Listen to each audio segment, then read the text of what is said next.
भारतवर्ष में एक प्रतापी और दानी राजा राज्य करता था। वह नित्य गरीबों और ब्राह्मणों की सहायता करता था। ये बात उसकी रानी को अच्छी नहीं लगती थी। वह नहीं गरीबों को दान देती, नहीं भगवान का पूजन करती थी और राजा को भी दान देने से मना किया करती थी। एक दिन राजा शिकार खेलने वन को गए हुए थे, तो रानी महल में अकेली थी।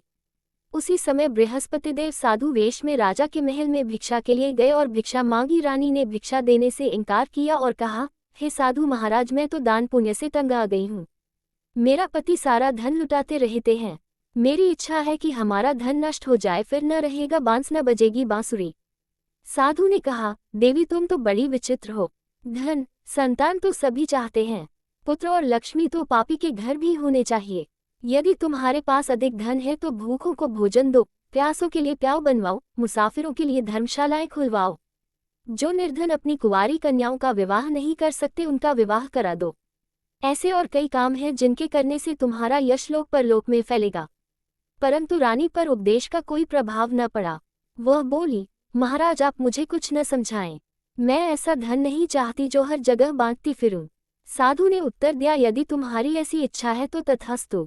तुम ऐसा करना कि बृहस्पतिवार को घर लीपकर पीली ती से अपना सिर धोकर स्नान करना, ती चढ़ाकर कपड़े धोना। ऐसा करने से आपका सारा धन नष्ट हो जाएगा।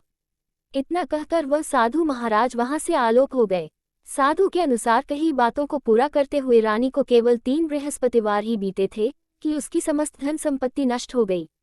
भोजन के लिए राजा का परिवार तरसने लगा। तब एक दिन राजा ने रानी से बोला कि हे रानी, तुम यहीं रहो, मैं दूसरे देश को जाता हूँ, क्योंकि यहाँ पर सभी लोग मुझे जानते हैं, इसलिए मैं कोई छोटा कार्य नहीं कर सकता। ऐसा कहकर राजा परदेश चला गया। वहां वह जंगल से लकड़ी काटकर लाता और शहर में बेचता। इस तरह वह अपना जीवन व्यतीत करने लगा। इधर राजा के परदेश जाते ही रानी और दासी दुखी रहने लगी। एक बार जब रानी और दासी को 7 दिन तक बिना भोजन के रहना पड़ा, तो रानी ने अपनी दासी से कहा, हे दासी, पास ही के नगर में मेरी बहन रहती है, वह बड़ी धनवान है, तू उसके पास जा और कुछ ले आ, ताकि थोड़ी बहुत गुजर बसर हो जाए। दासी रानी की बहन के पास गई। उस दिन गुरुवार था और रानी की बहन उस समय बृहस्पतिवार व्रत की कथा सुन रही थी। दासी ने रानी की बहन को अपनी रानी का संदेश दिया, लेकिन रानी की बड़ी बहन ने कोई उत्तर नहीं दिया। जब दासी को रानी की बहन से कोई उत्तर नहीं मिला तो वह बहुत दुखी हुई और उसे क्रोध भी आया। दासी ने वापस आकर रानी को सारी बात बता दी। सुनकर रानी ने अपने भाग्य को कोसा। उधर रानी की बहन ने सोचा कि मेरी बहन की दासी आई थी, परंतु मैं उससे नहीं बोली, इससे वह बहुत दुखी हुई होगी। कथा सुनकर और पूजन समाप्त करके वह अपनी बहन के घर आए और कहने लगी, हे बहन, मैं बृहस्पतिवार का व्रत कर रही थी।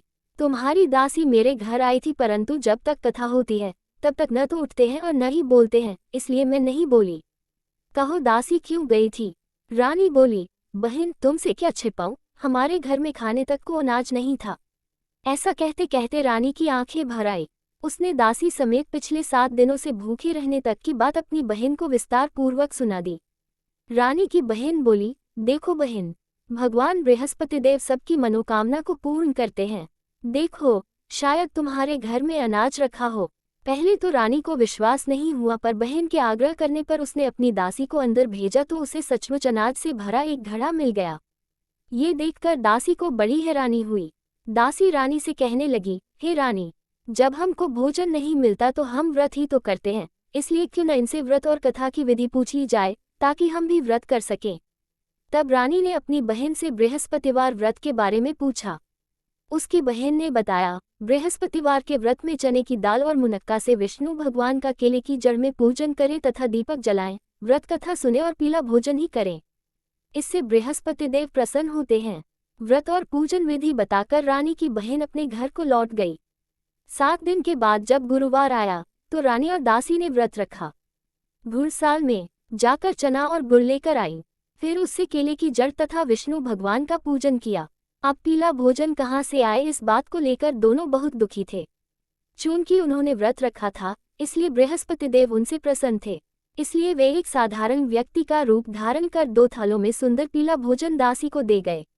भोजन पाकर दासी प्रसन्न हुई और फिर रानी के साथ मिलकर भोजन ग्रहण किया। उसके बाद वे सभी गुरुवार को व्रत और पूजन करने लगी। बृहस्पति भगवान की कृपा से उनके पास फिर से धन संपत्ति आ गई। परंतु रानी फिर से पहले की तरह आलस्य करने लगी। तब दासी बोली, देखो रानी, तुम पहले भी इस प्रकार आलस्य करती थी, तुम्हें धन रखने में कष्ट होता था, इस कारण सभी धन नष्ट हो गया, और अब जब भगवान बृहस्पति की कृपा से धन मिला है तो तुम्हें फिर से आलस्य होता है। रानी को समझाते हुए दासी कहती है कि बड़ी मुसीबतों के बाद हमने ये धन पाया है, इसलिए हमें दान पुण्य करना चाहिए, भूखे मनुष्यों को भोजन कराना चाहिए और धन को शुभ कार्यों में खर्च करना चाहिए, जिससे तुम्हारे कुल का यश बढ़ेगा, स्वर्ग की प्राप्ति होगी और पितृ प्रसन्न होंगे। दासी की बात मानकर रानी अपना धन शुभ कार्यों में खर्च करने लगी, जिससे पूरे नगर में उसका यश फैलने लगा।